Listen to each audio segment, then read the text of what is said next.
Em 2011, o mundo da arte teve uma reviravolta. Uma pintura nova foi atribuída como pertencendo a Leonardo da Vinci. Até hoje, essa situação de uma obra perdida do Leonardo ser encontrada só aconteceu duas vezes na história. O Salvator Mundi, ou Salvador do Mundo, mostra Jesus gesticulando para ceder uma bênção com a mão direita, enquanto segura uma esfera de cristal com a mão esquerda. Parando para olhar com mais calma, fica evidente as várias características e detalhes que fazem dela uma obra tão única e misteriosa. A gente está falando do mesmo autor de coisas como A Última Ceia e Mona Lisa, que é um dos retratos mais profundos e inquietantes da história da arte. Foi para tentar entender essa profundidade que eu mergulhei um pouco na vida e na obra de Leonardo da Vinci. Para tentar entender o que se passa na cabeça dele, a gente tem que dar primeiro algum contexto histórico. A Europa estava passando pelo Renascimento cultural, que marcou uma transformação enorme na estrutura social, que na época era feudal, e acima de tudo um progresso gigante em tudo que a gente tem de por arte, filosofia e ciência. Foi nesse cenário, mais especificamente em Florença, na Itália, que Leonardo nasceu e passou a maior parte da vida. E esse é um detalhe mais importante do que parece. Não existia nenhum lugar na época, e bem poucos ao longo da história, que fornecia um ambiente tão estimulante para a criatividade como a Florença do século XV. Ela tinha a maior taxa de alfabetização da Europa e uma economia que misturava arte com tecnologia. Além disso, essa época em Florença foi considerada por historiadores como uma era de ouro dos bastardos. Graças à filosofia humanista que colocava mais racionalidade sobre algumas questões, nascer como um filho legítimo em Florença não era motivo de desgraça ou vergonha. Na verdade, quase não fazia diferença. Então, uma figura como Leonardo, que desviava completamente do padrão social, sendo bastardo, homossexual e abandonando a tradição de tabeliões da família, encontra em Florença um lugar em que ele pode ser feliz e desenvolver a própria genialidade. Uma das formas em que isso se reflete melhor é a forma como Leonardo representava mulheres. Enquanto os nus na história da arte são majoritariamente femininos, na obra dele quase todas as mulheres são pintadas de roupa ou da cintura para cima. E mesmo assim, ele foi um dos maiores gênios da história em se pintar mulheres.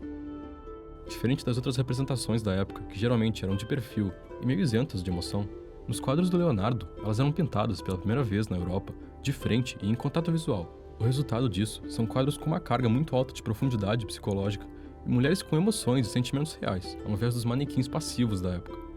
Por outro lado, ele pintou muito a nudez masculina, de uma forma bastante apaixonada. É até meio engraçado que Leonardo, no século XVI, já lidava com a nudez de forma mais racional do que a gente tem lidado hoje em dia. A segunda coisa que a gente tem que analisar é o fato que Leonardo da Vinci é um dos maiores observadores da natureza que a gente já produziu. Ele costumava dizer que qualquer um pode olhar para uma fogueira, nuvens ou a queda de um rio e encontrar nessas coisas ideias realmente maravilhosas. Observar a natureza e entender os padrões em que ela se comporta foi um dos maiores objetivos da vida do Leonardo. Ele era fascinado, por exemplo, com a mecânica complexa da água, os formatos de espiral que aparecem quando ela cai em um lago e como eles se refletem em várias espécies de flores ou mesmo nos cachos do cabelo de uma pessoa. A analogia do corpo humano como universo, ou relação macrocosmo e microcosmo, que remonta desde o pensamento de Platão, aparece bastante no trabalho do Leonardo. Em vários quadros, o fundo em volta da pessoa é mais uma extensão do corpo do que um cenário de fato. Tentar entender o homem é tentar entender a natureza e vice-versa. O Leonardo sabia disso, e é por isso que as anotações no caderno dele podem revezar entre um estudo sobre anatomia, baseado em dissecações que ele próprio fazia, e coisas como o comportamento da luz, estudos sobre rochas, plantas, e até perguntas como por que o céu é azul. E ele com certeza encontrou a resposta, já que em várias obras as mudanças de tonalidade do céu, causadas pela altitude e profundidade, são de uma perfeição quase impossível. O estudo da ótica acabou servindo para muita coisa. Além dos trabalhos incríveis de perspectiva, que até então nunca tinham sido tão bem representados na história, ele percebeu que as linhas e contornos na natureza não eram bem definidos. Era mais como se o contorno das coisas fossem turvos ou esfumaçados. E essa compreensão fez com que ele pintasse um dos maiores retratos psicológicos já feitos. As feições, os nuances de humor e o olhar da Mona Lisa, todos eles são meio borrados e com esse tom de ambiguidade. Definir um humor para um quadro como esse é praticamente impossível. Se ela parece feliz agora e você olhar de novo daqui a 5 minutos, pode ter uma opinião completamente diferente. Sabendo disso, já dá para olhar para o Salvator Mundi e entender como ele reflete de tantas formas a mente de um gênio. A perspectiva faz os cachos de cabelo e a mão direita parecerem muito mais nítidos e próximos da gente do que o resto. O rosto de Jesus é enevoado e dá aquela sensação inquietante e característica do Leonardo, capaz de expressar uma variedade infinita de humores e pensamentos. A pintura tem um detalhe estranho, que é a bola de cristal na mão de Jesus. Uma imagem aparecendo por trás de uma bola de cristal deveria parecer invertida por causa de um fenômeno óptico conhecido como refração.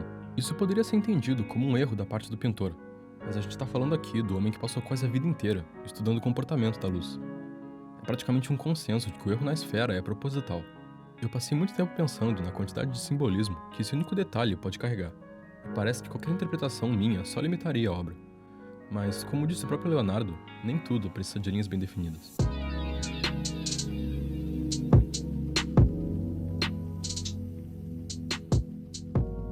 Meu nome é Otávio e o vídeo de hoje fica por aqui. Se vocês quiserem saber mais sobre a obra do Leonardo, o livro que eu mostrei no vídeo e que baseou tudo que eu disse aqui vai estar aí na descrição. Eu recomendo darem uma olhada nas promoções da Amazon também, já que é semana de Black Friday e comprando coisas pelo nosso link na descrição, vocês ajudam a manter o canal vivo. Muito obrigado pela atenção e até o próximo vídeo.